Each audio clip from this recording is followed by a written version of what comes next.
हमारे देश को आज़ाद हुए 75 साल हो गए। ठीक है सर। मैं सभी देशवासियों को बहुत बहुत बधाई देता हूं। लेकिन इस वक्त एक ये भी सोचने की ज़रूरत है कि पिछले 75 साल में बहुत सारे देश हमसे आगे बढ़ गए, हमारा देश पीछे क्यों रह गया?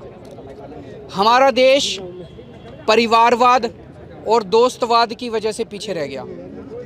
एक पार्टी ऐसी है जिसने केवल और केवल एक परिवार के लिए काम किया, सारा सरकारी पैसा एक परिवार के लिए लुटा दिया। और दूसरी पार्टी ऐसी है जिसने केवल अपने दोस्तों के लिए काम किया, सारा पैसा अपने दोस्तों पे लुटा दिया।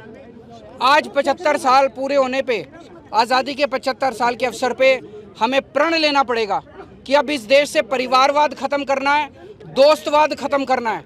अब सरकारी पैसा परिवार के ऊपर खर्च नहीं किया जाएगा, अब सरकारी पैसा दोस्तों के ऊपर खर्च नहीं किया जाएगा, अब सरकारी पैसा गरीब जनता के बच्चों की शिक्षा पे खर्च किया जाएगा, अब सरकारी पैसा गरीबों के बच्चों को रोजगार दिलाने पे खर्च किया जाएगा, अब सरकारी पैसा लोगों को मुफ्त चिकित्सा दिलाने पे खर्च किया जाएगा। अब भारतवाद होगा इस देश के अंदर, परिवारवाद और दोस्तवाद को खत्म किया जाएगा। हमारा यही कहना है कि फ्रीबी जो है, मुफ्त शिक्षा देना फ्रीबी नहीं है, मुफ्त इलाज करना लोगों का फ्रीबी नहीं है। ये किसी भी जिम्मेदार सरकार का काम है।